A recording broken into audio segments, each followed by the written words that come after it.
4 à 10 heures par semaine à faire de la transcription pour faire des articles, faire des déclarations. Je trouve qu'en 2023-2024, c'était encore quelque chose qui, moi, C'est que la peur d'être remplacé par une IA, non, en fait. Non, il faut avoir des tâches à tellement plus forte valeur ajoutée. Voilà. Et finalement, qu'est-ce que vous aviez pas le temps de faire ? Ce qu'on s'est dit, c'est qu'avec ce catalogue assez puissant, comment est-ce qu'on va faire, un, pour augmenter le nombre d'heures streamées, et deux, comment est-ce qu'on va faciliter et optimiser l'expérience utilisateur. Où on disait que les gens, aujourd'hui, les nouvelles générations vont utiliser ChatGPT plutôt qu'un traducteur Google pour aller traduire une requête, alors que ça va consommer, on sait très bien, 10 fois, voire 100 fois plus. Demain, il y a quelque chose de nouveau qui arrive, qu'on n'a pas encore pu tester sur la voix, sur l'image. C'est vraiment former, accompagner et être alerté par nos collaborateurs de ces biais potentiels. Bonjour et bienvenue à tous dans ce nouvel épisode du Deep Talk. Aujourd'hui, pour ce nouvel épisode, j'ai le plaisir d'accueillir Alix de Goldschmidt, qui est directrice de l'innovation, programme IA et data au groupe M6. Bonjour Exactement. Alix. Bonjour Rémi. Comment vas-tu ? Ça va et toi ? Écoute, ça me fait très plaisir de t'avoir aujourd'hui. Ça fait un moment qu'on était en contact et on avait envie de faire ce podcast parce qu'on a énormément de choses à raconter. En tout cas, tu as énormément de choses à raconter. Donc, on va peut-être commencer du coup par toi.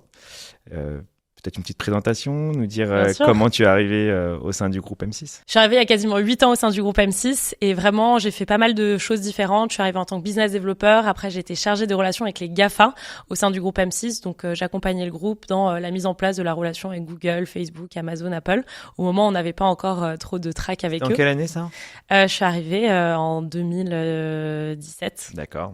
Donc c'était un petit moment. Ouais. Et après j'ai été chargée de relations avec l'ensemble des plateformes pour ensuite avoir la direction du produit audio digital, donc des 3 stations radio du groupe M6, RTL, RTL2, Fun Radio. Et j'ai toujours eu en fil rouge l'innovation jusqu'à rejoindre une nouvelle direction, la direction des technologies et de l'innovation au sein du groupe M6, au sein duquel on a finalement créé une équipe innovation avec 2 programmes stratégiques, l'IA et la data. Génial. Alors pour nous, en tant que jeunes téléspectateurs, M6, c'est énormément de programmes. Ouais. Quand on parle d'M6, on pense forcément aux téléréalités, aux Secret Story, au Loft. Bien sûr. Fun Radio, c'est toute notre enfance, avec la radio libre à l'époque. C'est un sacré paquet d'émissions, de souvenirs. Tout ce poids, comment t'as intégré ça quand t'es rentré dans le groupe ? C'est des marques géniales. Moi aussi, j'ai grandi avec ces marques-là. C'est vrai que Secret Story, on regardait un petit peu en cachette. Fun Radio, moi, les premières fois où j'ai pu écouter, c'est vrai que les libres antennes, tu te cachais un peu de tes parents pour écouter ça. Mais sinon, c'est des belles marques. Moi, c'est vraiment des souvenirs depuis que je suis toute petite. Les prime time en famille, les moments à écouter RTL le dimanche. C'est des programmes quand je suis arrivée au sein du groupe. Donc, ce qui est très drôle, c'est qu'en fait, j'ai fait mon premier stage chez RTL avant que RTL soit racheté par M6. Et c'est vrai que déjà, j'avais des paillettes dans les yeux de me dire vraiment c'est des marques incroyables, des animateurs de fou et vraiment d'avoir cette incarnation de personnalité et de si belles marques, c'est quelque chose qui m'anime et je pense qui anime pas mal des collaborateurs du groupe M6 au quotidien. Donc c'est sûr que de faire de l'innovation, de travailler avec l'IA et la data, l'optimisation, l'amélioration de process, de solutions de créativité, c'est tous les jours un bonheur parce qu'on travaille pas sur des produits inintéressants et pas magiques. Donc c'est vraiment super sympa au quotidien. Tu m'étonnes. Donc du coup, c'est vrai que c'est intéressant. On va revenir sur tout ce que tu viens de dire, l'innovation. Alors, qu'est-ce que ça veut dire l'innovation au sein du groupe ? Ça consiste en quoi ton travail ? Et tu veux expliquer un peu aux auditeurs, aux téléspectateurs, c'est quoi l'innovation au sein du groupe ? Bien sûr. L'innovation, ça regroupe un ensemble de réalités assez larges. C'est pas l'innovation dans une tour, en dehors des business, du métier et de la réalité. Notre objectif, c'est vraiment d'être au cœur de l'activité du groupe, d'être vraiment au centre du business et de se dire comment est-ce qu'on va faire de l'innovation à fort impact pour le groupe. Donc à fort impact, ça veut dire quoi ? Ça veut dire aussi à fort enjeu technologique. Donc on va pas juste se connecter sur la plateforme de demain et faire 2-3 trucs. On va vraiment essayer de faire du décryptage, de la veille, voir les innovations de fond, ce qui va pouvoir à un terme bouleverser potentiellement notre business et accompagner les collaborateurs du groupe à la transformation au sein de leur métier, donc comment on optimise leur workflow, donc comment on fait davantage de productivité, comment on leur fait gagner des minutes, des heures. Il y a certaines de nos tâches sur lesquelles on travaille qui peuvent leur faire gagner jusqu'à 10 heures par semaine, mais aussi se dire comment est-ce que l'innovation va pouvoir prévoir finalement la tendance de demain. Donc c'est vrai que quand on a commencé à regarder à un moment donné tout ce qui se passait sur les réseaux sociaux, je parlais de la relation avec les GAFA, c'était vraiment quelque chose de fondamentalement nouveau, de se dire comment est-ce qu'on touche notre audience différemment, comment est-ce qu'on atteint une jeune génération par des nouveaux canaux de distribution. Donc voilà, c'est un exemple hyper concrets, comme les podcasts. Et les podcasts, quand les podcasts ont commencé à bien se développer avant le Covid, c'est vrai qu'on a fait une mission au sein du groupe pour se dire comment les radios du groupe, mais aussi comment nos marques antennes télé peuvent exister à travers ce nouveau média. Et donc c'est vraiment à chaque fois qu'il y a quelque chose qui arrive, une nouvelle technologie, un nouveau format, une innovation, comme je le disais, en termes de diffusion, distribution, mais aussi production, on va aller la regarder, la tester. Et notre objectif, c'est de faire ce qu'on appelle du discovery. Donc on va vraiment être en phase de cadrage, de réflexion un petit peu avancée avec les différents métiers, pour ensuite aller sur une phase de test, généralement qu'on va appeler POC, Proof of Concept. Et ensuite, on va le tester concrètement si le POC a bien fonctionné en opérationnel, en business as usual au sein des métiers, pour finalement être hyper concret, hyper pragmatique et voir si cette nouvelle technologie, ce nouveau format, comme tu le disais avec le podcast, fonctionne bien et si on arrive à se l'approprier au sein de nos différentes activités. Hyper intéressant. Du coup, si on reprend un peu tout ce que tu viens de nous dire, l'innovation, c'est découvrir un peu les nouvelles technologies. Donc, tu as dû voir passer énormément de choses depuis 2017. Je sais qu'à un moment donné, tu étais très proche de l'écosystème Web3 et que tu as testé un peu ces nouvelles technos. Là, récemment, il y a de l'IA. C'est un peu comme dans ton intitulé de poste, data, IA. Comment tu as vu arriver l'essor de l'IA générative au sein du groupe et quels ont été les premières, projets, programmes qui ont été mis en place? Sur l'IA générative, donc déjà peut-être pour petit rappel, même si ça fait quasiment 10 ans qu'on regarde l'intelligence artificielle au global, donc même si ça fait quasiment 10 ans qu'on travaille sur l'intelligence artificielle, ça va être de l'intelligence artificielle au sein de Sysplay à l'époque pour faire de la recommandation, de la prédiction, utiliser les données de la meilleure des manières. L'IA générative, c'est vraiment quelque chose, comme tu l'as dit, qui est assez récent. Donc quand c'est arrivé il y a un peu plus d'un an, on a commencé à regarder ChatGPT avec des grands yeux en se disant mais c'est génial, l'interface elle est super simple d'utilisation, on peut le mettre dans les mains de tout le monde. Donc c'est vraiment ça qui a été game changer chez nous, c'est de se dire on peut le donner à toutes les personnes chez M6 et elles vont pouvoir tester concrètement et voir finalement ce que l'intelligence artificielle permet aujourd'hui de faire. Donc nous, comment on s'est structuré? On a assez vite lancé une petite task force, donc un ensemble de personnes qui étaient intéressées par cette nouvelle technologie, qui ont pu tester au sein de leur métier, donc que ce soit les métiers créatifs, mais aussi les métiers du digital, les métiers du marketing. Le marketing très vite, c'est assez vite emparé de cette nouvelle technologie. On a aussi évidemment mis des gens un peu de la technique, des gens du dev, et on a tous travaillé ensemble à se dire qu'est-ce qu'on teste, c'est quoi les cas d'usage. Donc cette petite task force, elle a d'abord testé, vraiment mis les mains dedans pour comprendre. Je pense que tu peux pas apprendre sans faire. Donc c'est vraiment learning by doing, on va dire. Et donc on a fait des premières expérimentations avant de commencer à faire un audit un peu plus large de tous les cas d'usage au sein du groupe M6. Donc cet audit-là, il a été fait de façon un peu plus scientifique que juste tester et faire des petits cas d'usage en mode test. Et donc on a listé l'ensemble des cas d'usage potentiels pour le groupe en fonction des directions, en fonction des finalement des besoins, des frustrations, des envies de chacun. Et on a listé ces cas d'usage en fonction de différents paramètres d'efficacité, de faisabilité, de maturité de la technologie. Donc on a fait une matrice assez complexe pour essayer de, on va dire, faire une heat map, donc avoir une classification, mais aussi une évaluation de l'ordre dans lequel on devait faire ces différents cas d'usage.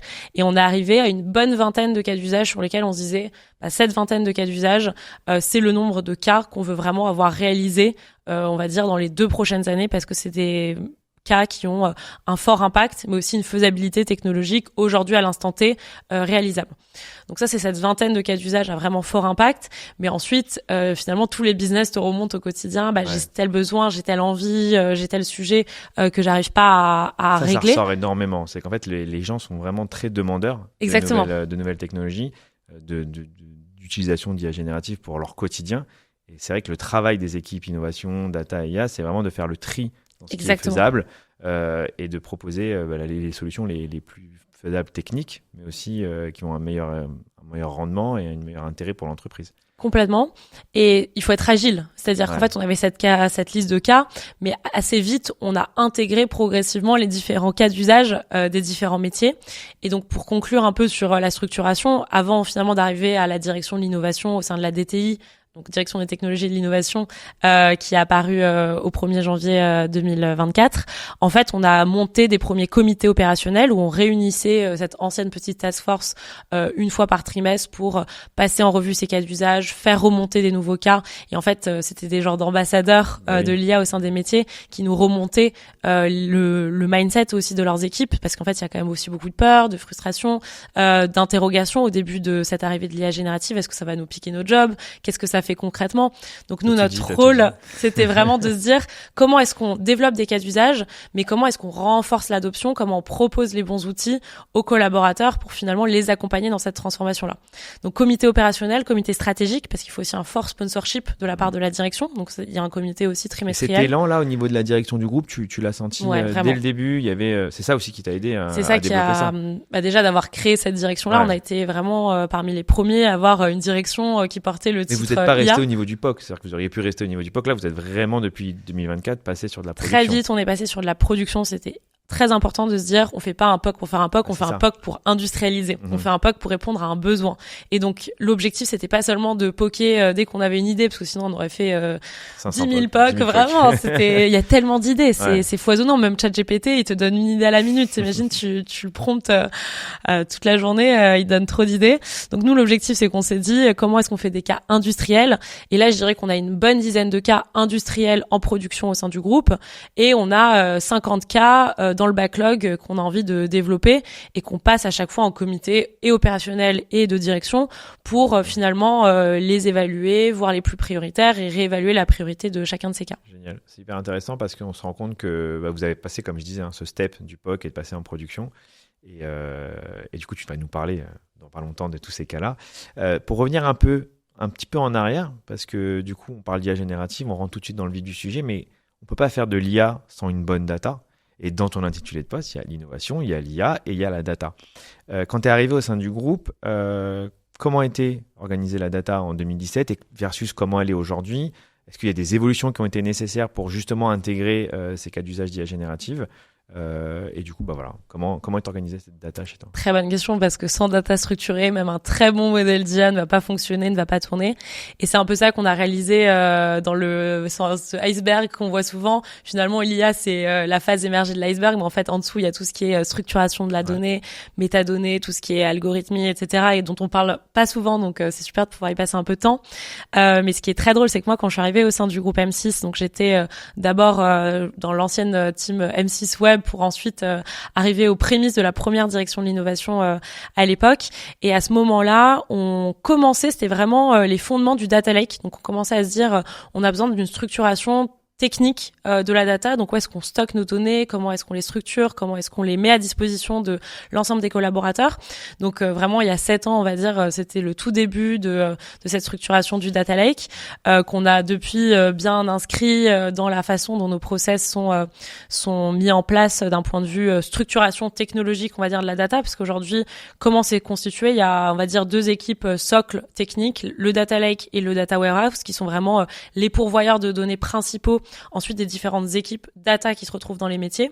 Et donc, on va parler un petit peu de data mesh, qui est vraiment en structuration. C'est pas encore, c'est la vision cible plus que la vision réelle.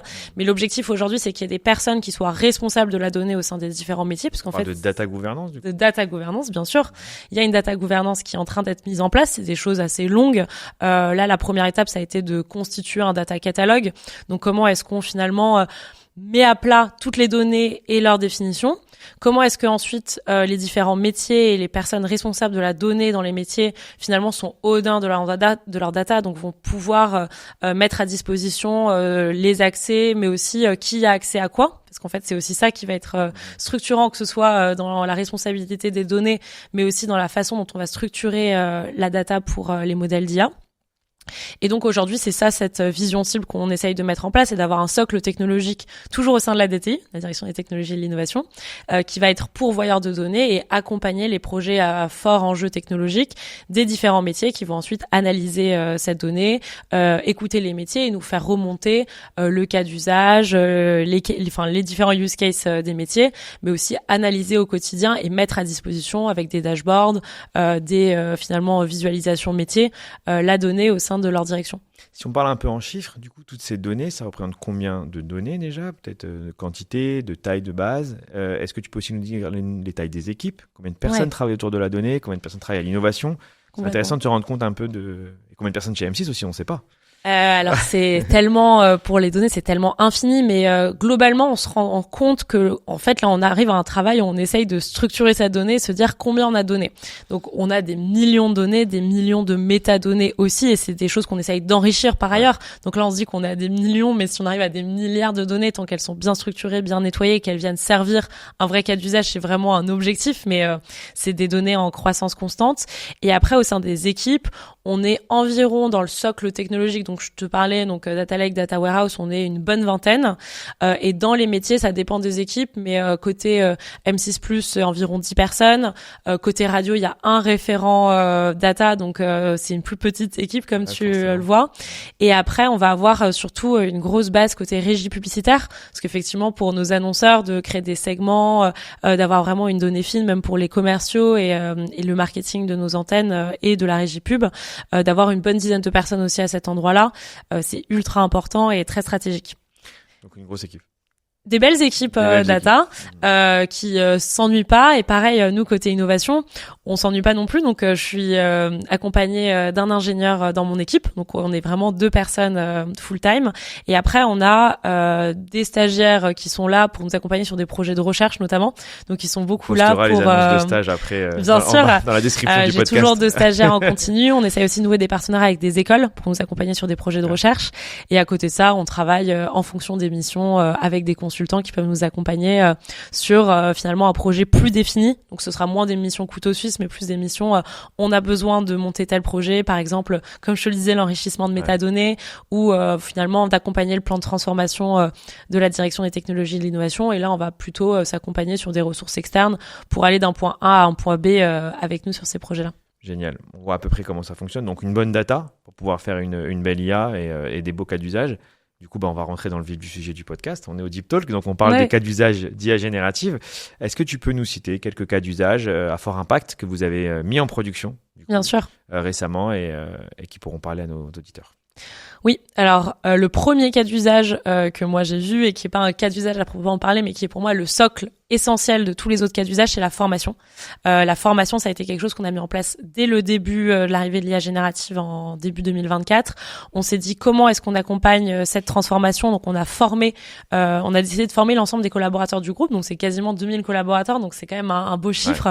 Ouais. Et pour ce faire, on a mis en place une formation d'une journée, où la première demi-journée, c'est vraiment expliquer ce qu'est un bon prompt, expliquer les bases technologiques de l'IA en donnant des mots-clés vraiment hyper pratico-pratique, mais en expliquant aussi comment fonctionne une IA générative. Finalement, alors, du coup, je te coupe, mais vous formiez les 2000 collaborateurs, donc de la personne qui va prendre le son, du caméraman, jusqu'à l'ingénieur, jusqu'au RH, jusqu'au comptable. Exactement. On a vraiment balayé tous les métiers du groupe. On s'est pas dit, il y a des métiers qui n'ont pas besoin de connaître l'IA. On s'est dit, tous les métiers ont besoin de comprendre ce que c'est l'IA générative, d'un point de vue théorique, mais aussi d'un point de vue pratico-pratique. Et là, pour ce faire, j'ai eu un super bon retour. C'est la formation qui fonctionne le mieux. Il y a plus de 90% des collaborateurs qui ont dit que c'était la meilleure formation qu'ils avaient eue, qu'ils étaient trop contents. Alors c'est avec les RH, c'était vraiment à plusieurs mains. C'était l'ADRH, donc la direction des ressources humaines du groupe, qui a impulsé avec moi cette volonté de mettre en place cette formation pour l'ensemble des collaborateurs. Et c'est eux concrètement qui font tout le boulot administratif, de suivre quel collaborateur a besoin d'être formé, avec quelle priorité, d'adapter avec finalement le cabinet qui nous accompagne, la manière dont on va finalement former les équipes de journalistes d'une certaine manière et les équipes techno d'une autre. Donc parce qu'en fait, il faut quand même adapter le discours et adapter les outils qu'on leur présente lors de la formation, parce que l'après-midi, on leur apprend à prompter. Et donc là où au début, on n'avait pas encore d'outils, on leur montrait tous les outils sur lesquels le texte pouvait être généré. Donc c'était du ChatGPT, ça a été du Gemini, ça a été du Microsoft. Enfin vraiment, on a montré vraiment tous les outils. Et donc maintenant qu'on a nos outils dont je vais te parler juste après. Aujourd'hui, l'objectif, c'est vraiment de les former sur nos outils. Donc ça, c'est une formation data qui est en cours. On a plus de la moitié des collaborateurs qui ont suivi cette formation jusqu'à présent et l'objectif, c'est d'aller assez vite d'ici 2025 pour former le reste du groupe. Et l'autre formation qu'on met en place, c'est une formation data qui là commence cette semaine. On est hyper content de la lancer aussi. Là, cette fois-ci, on a une stratégie un petit peu différente. On commence par le top management, c'est-à-dire qu'on forme plutôt les directeurs des différentes directions pour avoir un fort sponsorship ensuite quand on va proposer cette formation. Pareil à l'ensemble des collaborateurs du groupe sur l'année à venir cette fois-ci.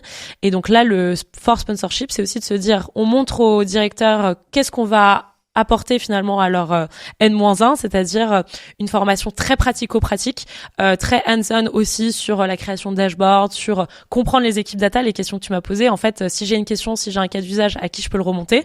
Donc on va vraiment leur proposer les référents et on va leur expliquer finalement comment la data a transformé le business de plein d'entreprises et comment la data est très concrètement utilisée chez M6. Génial. Donc ça, c'est 2 cas d'usage dont je suis vraiment super fière et ça aide sur l'adoption, la création de nouveaux cas d'usage, mais aussi la meilleure compréhension des différents outils qu'on est en train de développer. Et donc ça me fait une super transition sur finalement les cas d'usage qu'on a mis en place aujourd'hui au sein du groupe M6. Le cas d'usage principal et le premier, c'était notre premier assistant IA pour les journalistes. Donc là, c'est vraiment ce qu'on va appeler un grand cas d'usage Newsroom of the Future. Comment est-ce qu'on accompagne les rédactions, comment est-ce qu'on accompagne les journalistes à optimiser leurs tâches. Et le premier socle technologique de cet assistant, c'était le text-to-speech. Le speech to text, pardon. Je le refais peut-être. Ouais, le premier cas d'usage, c'était vraiment finalement un assistant IA pour les journalistes. Et la première brique technologique qu'on a créée, c'était le speech to text. Donc comment est-ce qu'on va faire de la transcription de l'ensemble de nos contenus. Pour la radio, c'était essentiel parce qu'en fait, il y avait des personnes très concrètement qui tapaient, qui faisaient la transcription de ce qu'on entendait à la radio pour en faire des articles, pour aussi faire des déclarations SACEM, SACD pour finalement déclarer les droits des animateurs.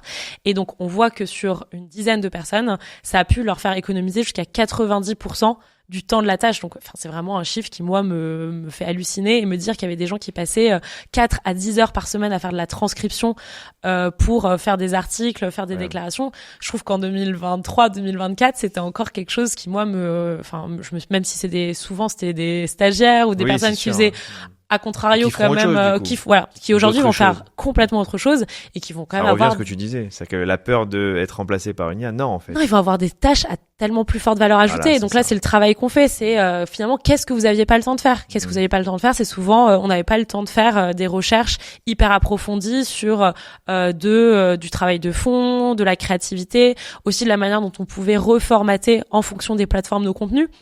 Donc là, aujourd'hui, bien sûr, l'IA va aussi pouvoir accompagner cette nouvelle brique-là de distribution adaptée en fonction de la plateforme, du lieu et de l'audience. Mais franchement, la créativité des humains et la créativité des collaborateurs du groupe M6, elle est tellement augmentée par tous ces outils-là que elle y gagne en créativité et en temps passé sur ces tâches à plus forte valeur ajoutée. Mais aussi, et ça, j'en parlerai peut-être après, on leur donne des nouveaux outils pour y arriver davantage. Donc, speech to text, voice... Speech to text. Exactement. Okay. 90% de temps gagné sur cette tâche-là. Génial. Et comme je te disais, entre 4 et 10 heures par semaine économisées pour les personnes qui utilisent... Solution plutôt de marché, solution interne. C'est une solution maison qu'on a apposée finalement à notre CMS qui s'appelle Revo.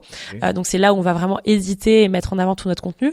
Après, bien sûr, on s'est reposé sur des modèles existants. On n'est pas une boîte tech. Notre but, c'est vraiment d'utiliser, donc là, en l'occurrence, du Whisper pour venir faire cette transcription-là. On a vraiment testé tous les outils marché et notre objectif c'est de rester agnostique, c'est-à-dire demain il y a un outil qui est meilleur que Whisper, on a une solution, une architecture sur notre data lake qui peut complètement venir changer l'architecture existante. De bons résultats sur cet assistant-là? Super bons résultats. Franchement, on continue de l'optimiser, on ajuste le modèle aussi avec une bibliothèque de prompts qu'on met à disposition des journalistes. On va aussi venir faire des méta-prompts et on a ajouté une brique là il y a quelques semaines qui s'appelle Revo Assist où avec du genre ChatGPT, en fait, le journaliste peut venir poser une question très concrète à cet assistant en disant, voilà, je veux faire un résumé de tel contenu, je veux être aidé à faire tel montage.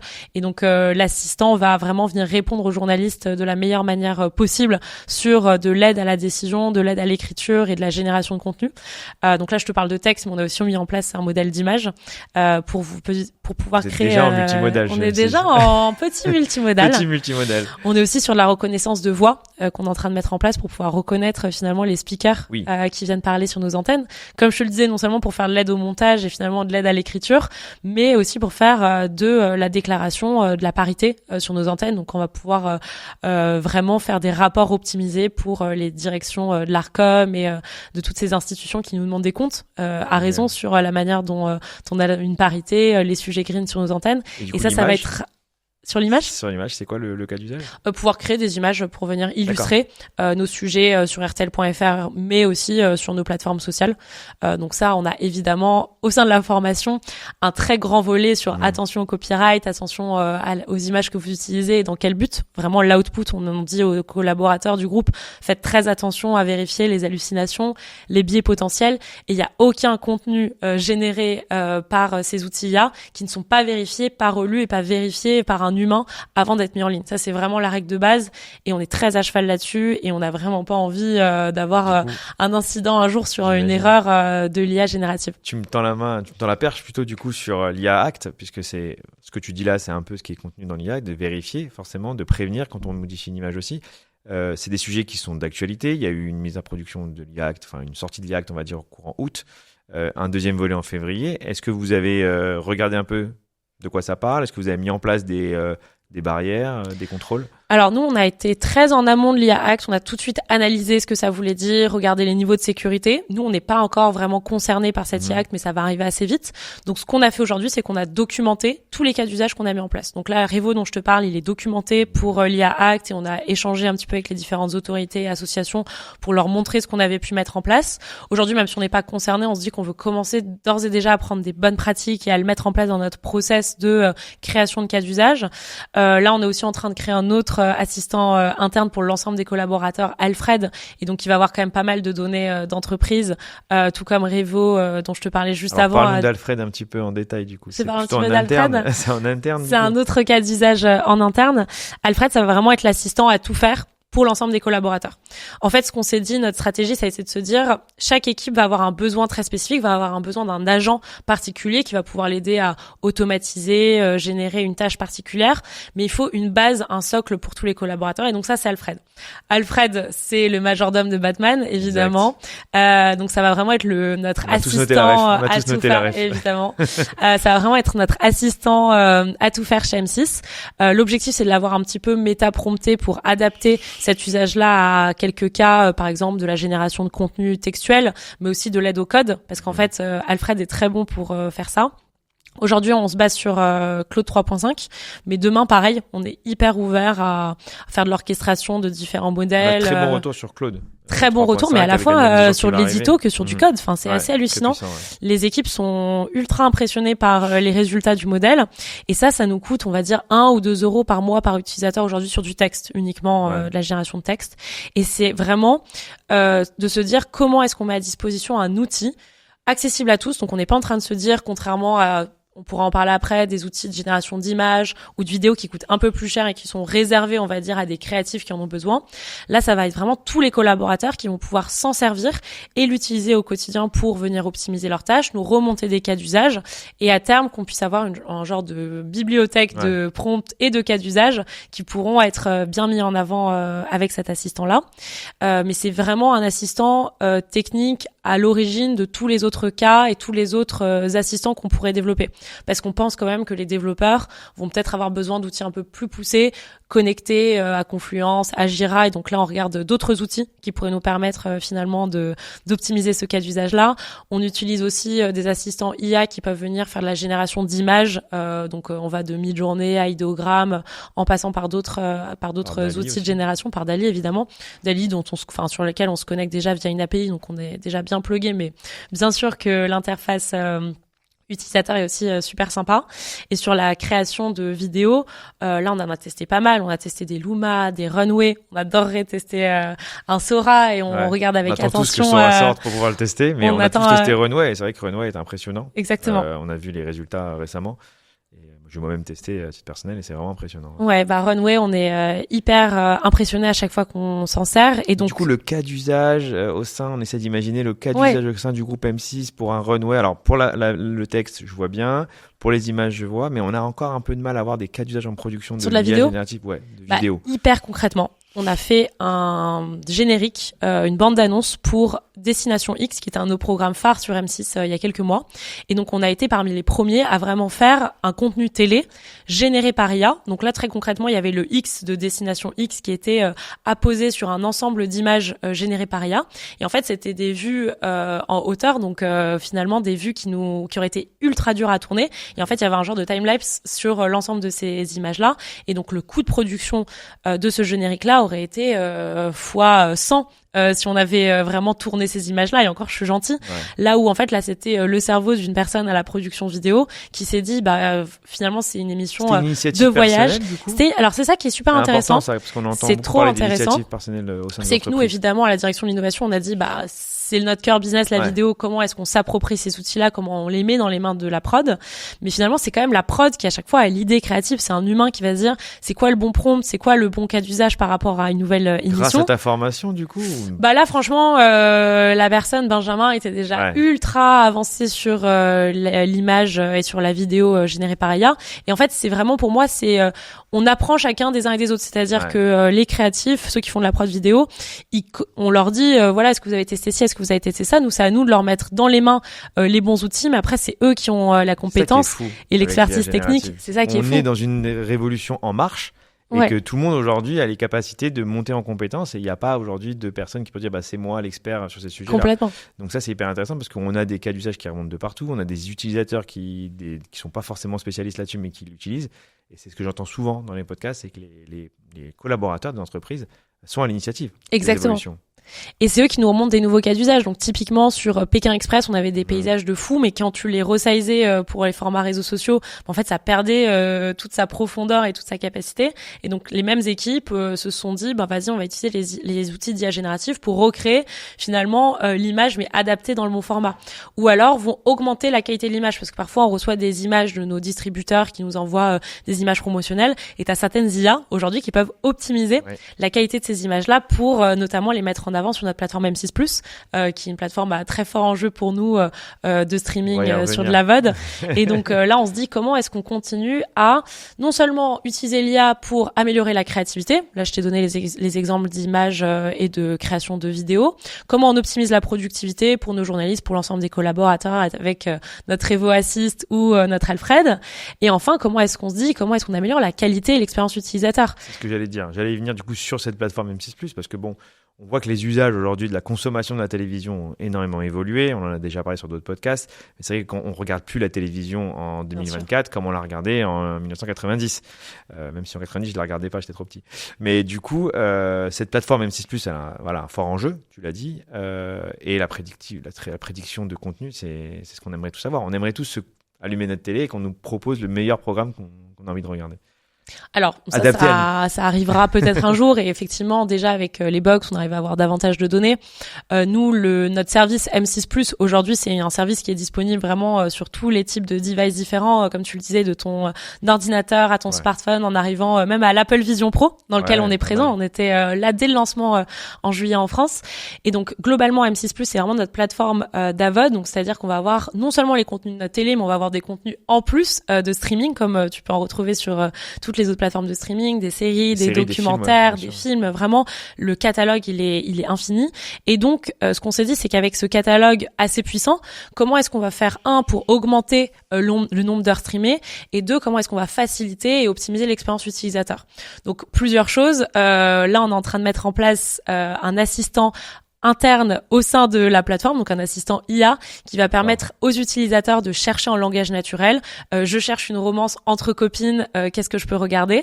Et donc là, ça va sortir toutes les romances qu'on estime être des romances sympas à regarder entre copines, ou un film d'action avec plein de sang et qui se passe à New York, par exemple, entre copains. Ça peut aussi être un autre type. Voilà, ça c'est un produit qu'on va lancer d'ici la fin de l'année, qu'on avait annoncé à la conférence de presse de lancement d'M6+. Et donc là, ce qui est super puissant, c'est quand même justement avec la structuration de toutes ces métadonnées sur lesquelles on travaille depuis des mois, on va vraiment pouvoir savoir quel type de contenu est tagué comme une romance, quel type de contenu est tagué comme un contenu avec du sang et qui se passe à New York. On avait déjà un petit peu ça, non? On avait déjà un petit peu ça. Bien sûr, on avait déjà des bases de données, mais qu'on a continué de structurer et qu'on a surtout enrichi. Là, on est vraiment allé chercher plus de données, et comme je le disais aujourd'hui avec la transcription, ça va vraiment pouvoir, par exemple, te générer des résumés, et donc tu vas avoir tous les contenu transcrit de ta plateforme. Et donc là, tu arrives encore dans un autre niveau de puissance, au-delà des métadonnées qui sont envoyées par tes finalement fournisseurs de contenu ou par la production chez M6. Tu vas vraiment avoir la donnée la plus fine possible sur qui est à l'écran, qui parle à quel moment, quelles sont les actions concrètes, donc mieux découpées notamment en séquençage. Exactement. Combien de temps il intervient dans le film, on peut vraiment avoir. Et tu peux avoir avec tes prompts, quand tu vas prompter ton LLM, tu vas pouvoir aussi aller lui demander des informations beaucoup plus précises que ce que tu avais aujourd'hui dans ta base de données. Alors c'est quoi la technologie derrière? Est-ce que tu peux en parler peut-être? Ouais, bien sûr. Alors c'est Bedrock, notre filiale technologique, qui est vraiment en train de travailler sur ce moteur de recherche finalement par intelligence artificielle augmentée et qui va aussi faire de la recommandation personnalisée. Donc c'est vraiment ça la logique. Et on se base sur une techno qui s'appelle Algolia, qui est un moteur de recherche qui existe sur le marché et avec lequel on travaille depuis plusieurs années. Et donc on va vraiment venir enrichir la manière dont de cet algorithme fonctionne là, pour l'adapter avec nos données et aux besoins de la plateforme, qui est vraiment de pouvoir, comme je te le disais, rechercher. Et ça, c'est vraiment ça l'innovation, c'est rechercher en langage naturel. Ça change tout, ouais. Parce qu'aujourd'hui, avec les télécommandes, on peut justement parler à notre télé, et là, ça va nous permettre de parler et d'avoir une recherche. Parce qu'on va pas se mentir, les recherches aujourd'hui sont pas hyper précises. Et puis, si on se trompe d'une lettre, on n'a plus le film. C'est ça. Et là, on peut vraiment dire ce qu'on cherche comme film. Exactement. Ça qui change. C'est ça qui change tout. Et donc, c'est de rendre la plateforme plus intuitive, notamment pour les jeunes, c'est-à-dire les jeunes qui sont noyés d'informations. Là, ils vont pouvoir chercher vraiment en une seconde leur contenu, mais aussi pour les personnes plus âgées qui n'ont pas forcément l'habitude d'aller sur une plateforme de streaming. Là, quel que soit le device, quel que soit l'appareil sur lequel ils vont aller, ça va être quand même très intuitif. Et en plus de ça, nous, on a un objectif de multiplier, par 2 entre 2023 et 2024 le nombre d'heures streamées sur la plateforme. Donc, on est passé de 500 millions à 1 milliard là en 2024. Notre objectif, évidemment, c'est encore de faire grossir ce chiffre. 1 milliard d'heures de contenu streamées. Par combien? Par mois? an. Par an, waouh. Donc là, on y arrive d'ici la fin de l'année. C'est un nombre d'heures impressionnant. Souvent, on se rend pas compte à quel point la puissance d'M6+ a un impact aujourd'hui dans notre business. Mais là, c'est vraiment quelque chose de très puissant. Et avec ce moteur de recherche, l'objectif, c'est encore de pouvoir le multiplier, de se dire qu'il y a plusieurs milliards d'heures consommées par an. C'est vraiment ça l'objectif à terme. C'est hyper intéressant. On a quelques cas d'usage en tête. Maintenant, on sait à peu près à quoi s'attendre. Si on bascule sur un autre sujet complètement différent, les femmes dans la tech, aujourd'hui, c'est quelque chose qu'on remarque de plus en plus. Moi, j'essaye de recevoir dans le podcast une personne sur 2, pratiquement, et c'est une femme dans la tech. Ça ne représente pas forcément la présence féminine au sein des entreprises, puisqu'on dit qu'aujourd'hui, il y a à peu près 30% de femmes qui sont dans les équipes techniques. Comment tu as vécu et comment s'est passée ton intégration au sein du groupe? Franchement, moi, j'ai eu une super intégration dès le début. Je suis arrivée en stage chez M6 quand même, donc de stage à directrice de l'innovation. Enfin, je trouve que le parcours est cool. En moins de 8 ans, à chaque fois, je me regarde le matin et je me dis, c'est cool quand même. J'ai un job qui est ultra excitant. J'ai des choses nouvelles à faire tous les jours. Et il y a quelque chose sur lequel je suis très à cheval aussi, c'est de se dire comment je peux accompagner d'autres femmes à finalement avoir le même parcours que moi et leur dire que c'est possible. Parce qu'en fait, quand on regarde les écoles d'ingénieurs, il n'y a pas forcément un public très féminin. Ouais, on en parlait notamment avec l'ingénieur dans mon équipe qui me disait que pendant le Covid, et j'ai trouvé l'anecdote assez frappante, il n'y a pas eu d'euro dans son école d'ingénieur, et ça a été l'année où il y a eu le plus de femmes qui a été prise dans son école d'ingé. Et quand on en parlait, il me disait, mais en fait, tu te rends pas compte, Alix, en fait, les filles, elles sont bien meilleures que nous à l'écrit, elles sont beaucoup plus studieuses, mais dès qu'il s'agit de passer à l'oral, finalement, elles peuvent perdre leurs moyens. Ce qui est pas ton cas, du coup, parce que tu t'en sors quand même pas mal sur un podcast. Sympa, merci Rémi. Mais je pense que c'est ça qu'il faut dire aux femmes, c'est n'ayez pas peur. En fait, au-delà de tous les stéréotypes qu'il peut y avoir, et je trouve du manque de représentativité des femmes dans les séries tech, à des postes finalement, même sans parler de techno, IA, data, innovation dans les médias, astronautes, il y a certains métiers où finalement on s'identifie pas à des rôles modèles, et c'est aussi à nous en tant que médias à faire évoluer cette représentation de la femme dans différents métiers. Mais je pense qu'au-delà de ça, c'est le travail des écoles aussi, peut-être de coacher les femmes un peu différemment, c'est-à-dire n'ayez pas peur de dire ce que vous pensez être vrai. Mais nous, les femmes, je pense qu'on va avoir un petit peu plus de mal parfois quand on n'est pas sûr de nous à donner une bonne réponse qui n'est pas forcément bonne dans notre tête, mais qu'on a du mal à extérioriser. On est un peu plus en retrait, un peu plus en recul. Et je pense que c'est aussi à nous, en tant que femmes à des postes de direction, déjà de prendre sous notre aile certaines femmes dans l'organisation. Moi, j'ai essayé de beaucoup accompagner certaines de mes stagiaires qui étaient un peu plus timides, un peu plus en retrait, à gagner en confiance en elles et à leur dire tout est possible.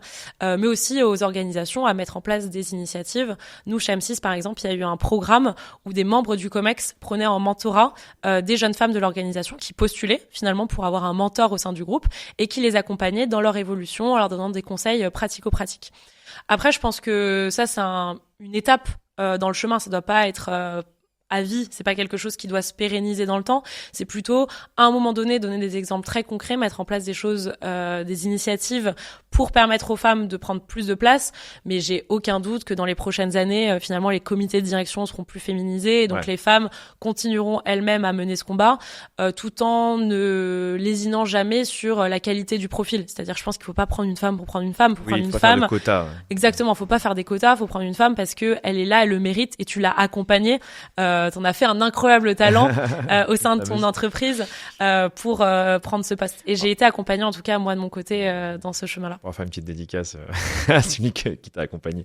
Ce qui est marquant, et ce que moi je vois, c'est à quelle passion t'anime quand tu parles de ton métier, de ta technologie, de cette innovation et de tous ces projets que tu mets en place.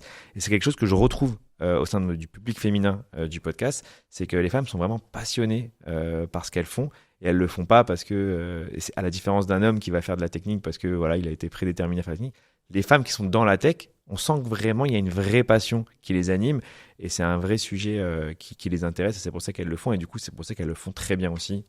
Petit complément au passage. C'est sympa, merci. Du coup, d'autres sujets. C'est vrai qu'aujourd'hui, on parle beaucoup d'IA générative, on parle beaucoup d'IA, on parle aussi de la consommation qui est derrière toutes ces IA. Tu parles des cas d'usage, tu parles du prédictif, tu parles des assistants qui vont aider les gens. Est-ce que vous vous souciez, j'imagine que oui, de l'impact environnemental de ces IA? On était il n'y a pas longtemps dans une conférence où on disait que les gens, aujourd'hui, les nouvelles générations vont utiliser ChatGPT plutôt qu'un traducteur Google pour aller traduire une requête, alors que ça va consommer, on sait très bien, 10 fois, voire 100 fois plus. Comment vous avez géré au sein de vos projets cette surconsommation et est-ce que vous avez une démarche frugale sur les IA? On a complètement une démarche frugale. Moi, je crois vraiment aux petits modèles de langage, notamment annoncés par Mistral. C'est des choses qu'on regarde de près. On regarde aussi tout ce qui est sujet de RAG. Donc, comment est-ce qu'on va pouvoir aller piocher dans nos données pour pouvoir répondre avec un ensemble de données plus petit, mais de façon plus pertinente à une requête. Ça, pour moi, c'est vraiment l'avenir. On peut pas penser une IA non frugale dans l'économie dans laquelle on est. Vu qu'ils réactivent des centrales nucléaires aux États-Unis pour faire fonctionner leurs IA. C'est dingue. Complètement. Le mouvement n'est pas celui-ci d'un point de vue marché. Mais je pense réellement qu'après une phase où, comme je disais, tout le monde teste, tout le monde veut faire, tout le monde veut faire grossir les modèles et où même les grosses boîtes, les big tech étaient prêtes à lésiner un petit peu sur leur empreinte carbone avec l'arrivée finalement de gros modèles de calcul IA. Je pense que nous, en termes de même d'économie, en fait, nous, notre but aujourd'hui, c'est pas de faire exploser notre empreinte carbone, ni même notre empreinte financière finalement au final dans nos serveurs cloud et de faire trop augmenter ce coût. Donc pour moi, la frugalité, elle est évidemment avant tout écologique, mais elle est rapportée au business finalement, c'est-à-dire de faire des choses intelligentes, pas faire de l'IA pour faire de l'IA, et on va pas faire tourner des gros modèles pour finalement des cas d'usage où on peut faire de l'automatisation très basique de tableau Excel ou de l'automatisation RPA avec des modèles beaucoup plus petits et qui n'utilisent pas forcément de l'IA ni même de l'IA générative. Ça rentre dans votre calcul en fait, c'est-à-dire que quand vous faites une priorisation, tu parlais tout à l'heure des vingtaines de cas d'usage, tu dis bah ok, est-ce que ça vaut le coup de faire de l'IA générative ou pas? Exactement. Est-ce que ça vaut le coup de développer en interne aussi, j'imagine? Est-ce que ça Complètement. vaut le coup d'acheter une solution? Exactement. Ça rentre en et compte. Au-delà de cette recherche-là, quand on va évaluer et faire notre benchmark des LLM, des solutions open source ou entreprises, on va vraiment regarder ce paramètre. C'est-à-dire qu'on peut pas se permettre aujourd'hui de se dire qu'on va utiliser le modèle le plus consommateur et qui est pas du tout responsable et réactif face à cet enjeu primordial. Et au-delà de l'écologie, parce que tu parlais d'environnement, mais on parle aussi de responsabilité de l'entreprise, nous aussi dans les modèles, on va regarder les garde-fous mis en place par les différents modèles. Là, je te parlais de Claude 3.5, qui ont des garde-fous de base pour finalement éviter un petit peu les hallucinations, les biais, finalement éviter que tu poses des questions à laquelle le modèle va répondre des choses juste folles et pas du tout responsables. Nous, l'objectif, c'est qu'on va vraiment regarder ce point-là, on va regarder la responsabilité plus globalement et on est aussi en train d'avoir un vrai track sur l'IA for Good. Là, on est en train de mettre en place un partenariat avec une startup qui s'appelle Nishta, pour faire de l'anonymisation de voix de nos témoins. Donc c'est l'IA pour combattre l'IA. Aujourd'hui, l'IA, en fait, est capable de redécouvrir la voix d'un de nos témoins qu'on aurait flouté avec des méthodes traditionnelles, que ce soit l'image ou le visage. Et donc, c'est on a assez vu ça. effrayant. Le genre de foot aussi où ils mettent les Ouais, mains. c'est dingue. Dès que la bouche bouge, ils arrivent à détecter Ils arrivent à détecter, ils arrivent à régénérer, reprédire le visage ou la voix de la personne, parce qu'en fait, on a laissé malheureusement les empreintes de la personne malgré ce flou-là, parce qu'en fait, à l'époque, l'IA n'était pas du tout capable de faire ça. Donc, on va aussi se dire comment est-ce que on est conscient de ça et comment est-ce qu'on va aussi faire des projets qui sont pas forcément de l'aide à la production classique pour améliorer la productivité et la qualité, mais aussi pour défendre nos témoins et les défendre des biais et des dangers de l'IA. Justement, pour rebondir sur les biais et les dangers de l'IA, comment vous faites pour gérer les hallucinations sur tous ces modèles que vous testez? Vous faites du red teaming, vous faites des tests? Complètement. Alors, au départ, avant même de donner ces outils-là dans les mains des collaborateurs, on fait du red teaming entre nous, donc équipe data lake, équipe innovation. On a vraiment poussé à bout, essayé de faire cracher toutes les hallucinations et faire cracher le modèle. Ensuite, on a élargi un ensemble de bêta-testeurs qui étaient moins les mains dans la tech, et on s'est dit, pareil, mettez tous vos documents, mettez tous vos cas d'usage, et on faisait des calls toutes les semaines pour faire remonter les biais potentiels et les hallucinations du modèle. Et on a vraiment ajusté au mieux le modèle pour répondre à nos cas d'usage et aux premières limitations qu'on avait identifiées. Après, là, c'est un objectif aussi interne de sensibiliser les collaborateurs à ces biais-là. Donc, on fait des conférences très régulièrement pour les avertir, leur dire les risques de ce modèle-là, et on compte sur les collaborateurs pour nous remonter les potentielles hallucinations de nos modèles, parce qu'on sait que finalement la techno évolue tellement vite que aujourd'hui on détecte une hallucination et une limite, mais en fait demain il y a quelque chose de nouveau qui arrive qu'on n'a pas encore pu tester sur la voix, sur l'image, et donc c'est vraiment former, accompagner et être alerté par nos collaborateurs de ces biais potentiels. Du coup, on a oublié un petit mot, c'est l'acculturation. On parle de la formation, on parle de tout ça, mais est-ce que vous avez des programmes pour l'acculturation au sein de vos collaborateurs? Est-ce que vous avez une forte appétence de vos collaborateurs pour ces nouvelles technologies-là? Est-ce que les gens utilisent? Tu parlais tout à l'heure de tes assistants. Est-ce que vous avez un fort taux d'adoption sur ces assistants? Notre objectif, c'était vraiment de faire des plateformes les plus intuitives et les plus accessibles possibles dans nos workflows. Donc, Revo, typiquement, c'est notre CMS. Donc, on a vraiment mis l'IA dans le CMS que tous les journalistes des radios du groupe utilisent. Et pour Alfred, notre objectif, c'est de l'incruster dans notre intranet, de le mettre aussi de manière accessible directement sur le bureau des collaborateurs et depuis Teams pour finalement s'intégrer au mieux aux différents usages des collaborateurs. C'est sur la partie adoption. On a un fort taux d'adoption aussi parce qu'on essaye vraiment d'être intégré au mieux. Et c'est encore work in progress, hein. Tout n'est pas encore fait, mais c'est un objectif qu'on a bien en tête. Et l'adoption, pour moi, passe évidemment par l'acculturation. L'adoption, elle ne peut passer que par une bonne connaissance de ces outils. Donc nous, notre idée, c'est d'avoir des auditoriums dans lesquels j'interviens avec d'autres personnes, des ambassadeurs, on va dire, IA au sein des directions, qui viennent exposer leurs cas d'usage, exposer les nouveautés et finalement impliquer les collaborateurs dans cette transformation avec nous. C'est-à-dire qu'on laisse toujours un petit peu de temps aux questions-réponses. On est très vigilant à la remontée et aux peurs, parce que parfois les gens nous disent « Ah, je ne comprends pas ». On est là pour leur expliquer et pas seulement pour leur mettre des paillettes dans les yeux, parce qu'en fait, c'est pas que des paillettes dans les yeux. Et quelque chose qu'on est en train de mettre aussi en place, c'est ce qu'on va appeler des genres de genius bars au sein du groupe. Donc, on va mettre une personne à disposition sur le temps de déjeuner Génial. Ou au moment du lancement d'un outil dans les équipes. Et la personne sera dans l'open space parce qu'on est en flex office, donc c'est quand même assez simple de pouvoir venir travailler auprès des équipes. Ils sont sympas vos bureaux, ouais. Ils sont très sympas nos bureaux. Ils sont vraiment cool. Et donc, on va vraiment permettre à une personne très technique d'être là, de montrer aux collaborateurs comment fonctionne Alfred, par exemple, et de pouvoir répondre à toutes les questions pendant une heure ou une journée en fonction du temps nécessaire pour l'adoption des équipes. Et pour revenir sur la formation dont je te parlais, on va mettre aussi en place, ça c'est pas encore déployé, mais c'est quelque chose qu'on a défini et validé. On aura des Ask Me Anything pendant 1 heure chaque semaine où on pourra permettre aux collaborateurs de venir poser leurs questions sur la data ou sur l'IA, pour non seulement, après avoir été formé à l'IA, avoir une mise à jour régulière sur les innovations, mais aussi quand ils auront mis les mains dedans et qu'ils auront des questions concrètes, comment est-ce qu'ils peuvent venir nous poser ces questions-là et comment on peut y répondre au mieux. C'est très clair, c'est très complet. D'ailleurs, vous avez mis vraiment le paquet. On ne peut pas imaginer, avant d'écouter ce podcast, que chez M6, on fait tout ça sur l'IA. Et ça, c'est aussi... s'ennuie pas. Voilà, on s'ennuie pas. Et c'est aussi l'impulsion des personnes qui sont responsables de ça. Donc, c'est vraiment très intéressant. J'avais une question sur l'écosystème un peu startup IA. Je sais que tu es assez impliqué dans pas mal de conférences et que tu vois ce qui se passe aujourd'hui en France, dans l'écosystème France et européen. Quelle est ta vision justement de cette révolution ou évolution, on va dire, de l'IA générative versus ce qu'on a connu avec le Web3 ? Et est-ce que tu penses qu'on est sur une hype qui risque de redescendre, ou est-ce que tu penses qu'au contraire, 2025 va être l'année encore de l'accélération sur l'IA ? C'est un peu les programmes qu'on entend, des programmes d'accélération. Et comment tu trouves l'écosystème startup français ? Moi, je trouve l'écosystème startup français vraiment dingue. C'est-à-dire qu'il y a des boîtes dans tous les domaines qu'on regarde, que ce soit l'audio, la vidéo, la voix. À chaque fois, je suis fascinée par le nombre de petites structures qui se montent et qui se développent à une vitesse folle. Qui prennent des gros risques d'ailleurs. Qui prennent des gros risques. On ne sait pas si ça va tenir.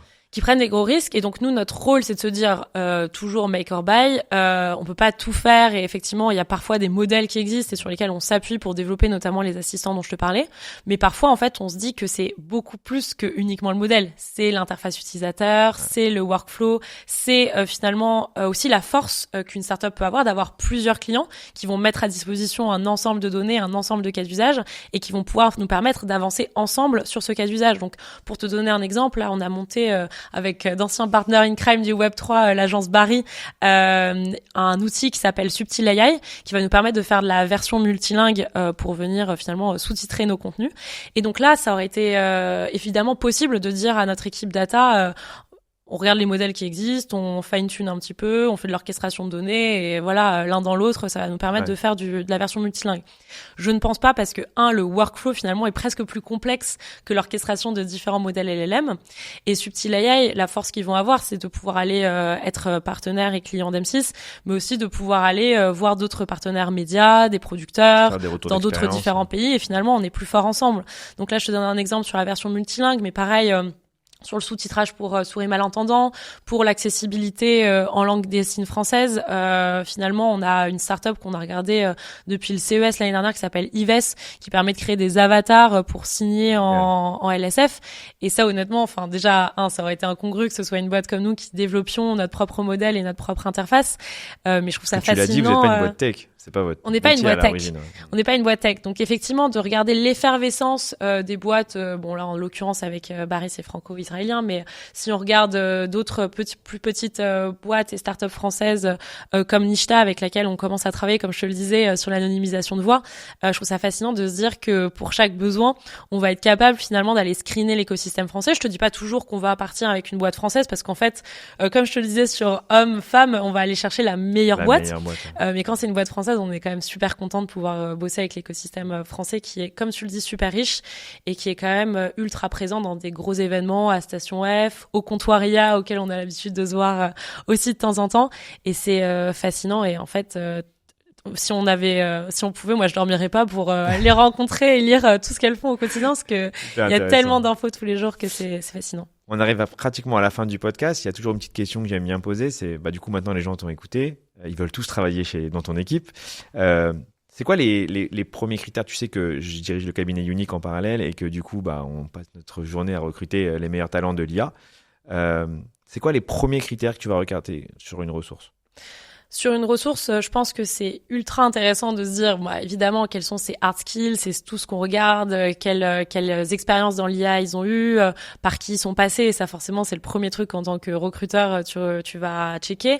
Mais après, pour moi, ce qui est beaucoup plus intéressant, c'est la rencontre avec la personne, ses soft skills. Comment tu te dis, la personne, elle va être curieuse, elle va bien s'intégrer dans une équipe, elle va s'adapter aussi aux règles formelles et informelles de l'entreprise. Ça, tu le vois un petit peu en rencontrant la personne. Mais aussi la curiosité au global, mais aussi pour nos métiers. C'est vrai qu'aujourd'hui, un consultant qui vient te voir et qui comprend rien à M6, qui comprend rien aux médias, tu te poses un petit peu des questions en te disant qu'est-ce qu'il fait là et pourquoi il est venu me voir alors que le média ne l'intéresse pas. Je te dis pas qu'il faut qu'il connaisse tout de tout, mais une curiosité à nos métiers, à nos workflows et à nos équipes, pour moi, c'est le basico-basique, et d'avoir évidemment testé un petit peu et mis les mains dans les outils IA et data, et qu'ils puissent me dire un truc un peu qui sort de l'ordinaire. Génial. Écoute, soft skills, ça revient. C'est quelque chose qui revient énormément, et c'est vrai que c'est depuis le Covid, on en demande beaucoup plus aux personnes, et de savoir travailler en entreprise, de savoir s'adapter, d'avoir envie de travailler avec les collaborateurs. Parce que c'est pas uniquement les compétences techniques, comme tu as dit, c'est aussi d'avoir envie de travailler avec cette personne-là au quotidien, et pas forcément les hard skills. Exactement. Hyper intéressant. Il y a on va dire une coutume au Deep Talk, c'est de demander à la fin à notre invité quelle est la dernière innovation technologique qui l'a marqué. Peut-être une dernière technologie qui est sortie ou peut-être quelque chose. Là, je pense que ChatGPT Voice, ce modèle 4O, évidemment, on a tous été bluffés en le voyant. Donc moi, c'est quelque chose qui, évidemment, en bossant chez M6, on le travaille beaucoup. On a testé pas mal d'outils. Là, moi, je l'ai pas testé. Ah, tu l'as pas testé? Donc je me dis, est-ce que ça peut être intéressant? Il y a peut-être pas mal d'auditeurs aussi. Intéressant de le tester là en live. Bah, ouais, pourquoi pas. Si ça marche. On espère qu'il va pas y avoir l'effet démo. Donc là, je suis arrivée sur ChatGPT 4o, la version payante. Il y a un petit idéogramme qui apparaît en noir sur le côté à droite. Et donc je vais lui dire, là, on est en podcast avec Rémi Tibi de Deep Talk. Est-ce que tu peux imaginer ou nous donner quelques conseils de fin de podcast? De manière fluide et engageante, voici quelques conseils à l'oral. 1. Récapitule les points principaux abordés dans l'épisode, comme un petit résumé. Cela aide à ancrer les idées. 2. Remercie ton audience pour leur écoute. Cela crée une connexion avec eux. 3. Appel à l'action, comme inciter à s'abonner, partager ou laisser un commentaire. Par exemple, tu pourrais dire « Si cet épisode vous a plu, n'hésitez pas à vous abonner pour ne pas manquer les prochains. » 4. Annonce le prochain épisode ou laisse un teaser sur les sujets à venir pour piquer la curiosité de ton audience. Termine avec une phrase signature ou une façon spécifique de dire au revoir qui deviendrait ta marque de fabrique. Cela rendra la fin de ton podcast à la fois professionnelle et conviviale. Génial, merci à ChatGPT du coup. Alors faut que je refasse tout ça. Donc pour finir ce podcast, on va résumer. Donc Alix, super podcast, merci en tout cas d'être avec plaisir. Il me laisse plus finir. N'hésite pas à demander. Du coup, Alix, super podcast. Merci pour toutes ces informations. Tu nous as expliqué un peu comment tu es arrivé au sein d'M6. Tu nous as expliqué l'organisation de la data au sein d'M6, les use cases qui sont en place et des prochains use cases qui vont arriver. Ta vision sur les femmes dans la tech, la formation, la culturation. Il y a Act, la frugalité. Il y a pas mal de sujets en fait. Donc, c'était hyper intéressant. Du coup, n'hésitez pas à vous abonner en cliquant sur le petit logo en bas à droite ou sur la cloche pour avoir justement les prochains podcasts. Prochain invité hyper intéressant dans le monde de l'assurance. Je peux vous teaser juste ça. Et puis, peut-être pour toi, un petit mot de la fin?